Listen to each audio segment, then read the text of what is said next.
안녕하세요. 클래식카를 사랑하는 남자 클카람입니다. 오늘은 1984년형 이 벤츠 380SL 엔진 오일을 교환해 볼 건데요. 소장용 자동차는 상대적으로 운행거리가 적지만은 주기적인 엔진 오일을 교환해 주는 것이 중요하다고 할 수 있겠습니다. 엔진 오일 플러싱 케미컬을 사용해서 플러싱을 해주었는데요. 이 케미컬을 넣은 후에 대략 10분 정도 엔진을 가동해 준 후 오일을 빼주는 작업을 하겠습니다. 이 엔진 오일 이 플러싱에 대해서는 여러 가지 찬반 논란이 있을 수 있는데요. 특히 오래된 자동차의 엔진에는 매 엔진 오일 교환 시 주기적으로 엔진 플러싱을 사용해서 좋은 컨디션을 유지하는 것이 중요하다고 생각합니다. 리프트 없이 램프를 사용해서 앞쪽을 들어 올렸는데요. 그렇기 때문에 이 안전도 상당히 유의하는 것이 중요하다고 할 수 있겠습니다. 뒤쪽 바퀴에는 이 고인목을 받쳐 주었는데요. 자가 정비 시 가장 중요한 것은 안전이라고 생각합니다. 이 안전이 확보가 되어야 또 작업을 편하게 할 수 있고 또 작업 도중에 만에 하나 발생할 수 있는 일을 방지할 수 있기 때문에 이런 안전 장치는 꼭 필수라고 말할 수 있을 것 같습니다. 자, 이제 본격적으로 자동차 밑으로 들어가서 작업을 시작할 건데요. 가장 먼저 이 엔진 오일 드레인 플러그를 확보해서 이곳에서 엔진 오일을 빼보도록 하겠습니다. 이 차의 드레인 플러그는 육각 헥스 헤드로 되어 있는데요. 그렇기 때문에 이 헥스 렌치를 사용해서 탈거를 해줘야 합니다. 그럼 먼저 필요한 공구들을 한번 살펴보겠는데요. 핸드 툴이라고 그러죠. 바로 이 손공구를 사용해서 가장 대중적으로 사용하는 공구 중 하나인데요.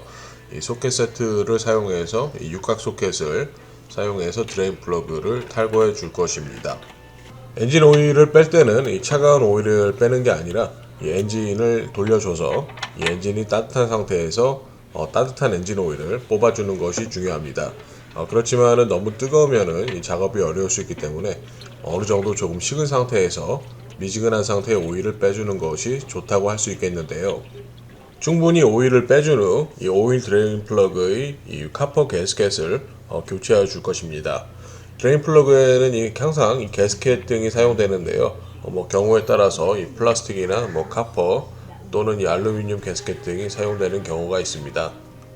사용된 이 카퍼 워셔는 이 카퍼 워셔 중에서도 조금 특이한 타입인데요. 이 카퍼 이 크러쉬 워셔라고 불리우는 좀 더 이 눌리는 공간이 많아지는 그런 워셔라고 할 수 있겠습니다. 다음은 이 엔진 오일 필터 하우징을 탈거해 줄 건데요. 이 엔진 오일 필터 하우징은 이 메탈 케이싱에 따로 필터가 들어있는 타입인데요. 이전 자동차에는 조금 자주 쓰였던 방식이라고 할 수 있을 것 같습니다. 자동차 관리에서 엔진 오일 교환 작업이 가장 기본적인 작업이기도 하고 또 자주 하는 작업이기도 한데요. 그렇기 때문에 이 카트리지 타입과 그리고 이 캐니스터 타입은 서로 장단점이 있다고 생각을 합니다. 카트리지와 이 엔진 블락이 닿는 면에는 이 오링이 사용되었는데요. 그 안에는 이제 필터 엘리먼트가 들어가는 그런 구조를 하고 있습니다. 특히 카트리지 타입 같은 경우에는 소지를 따로 해줄 수 있다는 약간의 불편함이 따르는데요. 스핀온 필터라고 불리는 캐니스터 타입보다 조금은 불편함이 있는 그런 방식을 하고 있습니다.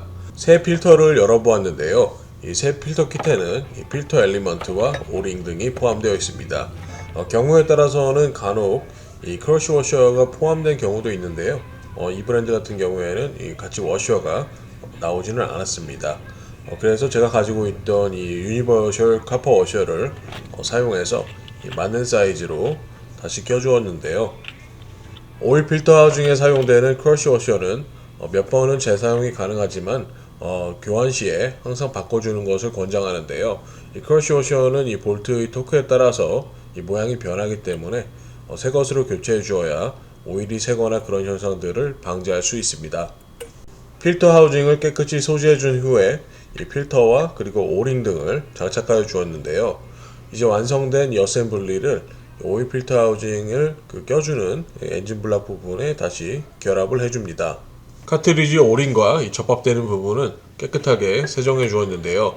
특히 이 부분이 깨끗해야 차후 누유의 문제가 없습니다.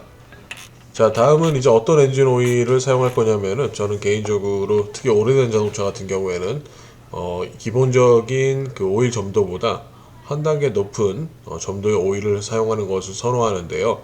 이번에는 15W40 오일을 사용해 주었습니다. 한 단계 높은 엔진 오일 점도 사용은 이 엔진에 쓰이는 이 오일 실이나 각종 고무류 등에서 누유가 될 수 있는 확률을 줄일 수가 있고요. 오래된 엔진은 이 피스톤 링과 이 실린더 월 사이 공간이 좀 커질 수가 있는데요. 또 이 점도가 높은 엔진 오일을 사용하면은 그런 효과를 줄여주는 부가적인 효과를 볼 수 있기 때문에 이 점도가 높은 오일을 사용해 주는 것이 좋습니다. 마지막으로 이 엔진에 쓰이는 이 오일실과 고무류들의 좀 신축성을 늘려주는 그런 케미컬을 사용해 보았는데요. 이런 케미컬 사용은 이 오래된 엔진에서 고질적인 이 누유 문제를 해결하는 데 도움을 줄 수가 있습니다. 일반적으로 엔진 오일은 대략 3,000마일이나 이제 5,000마일 중간에서 교환을 해주는데요. 하지만 이런 소장용 자동차는 자주 운행을 하지 않기 때문에 대략 1년 정도 주기를 보고 1년이 지나면은 마일리지와 상관없이 교환하는 것이 좋다고 생각합니다.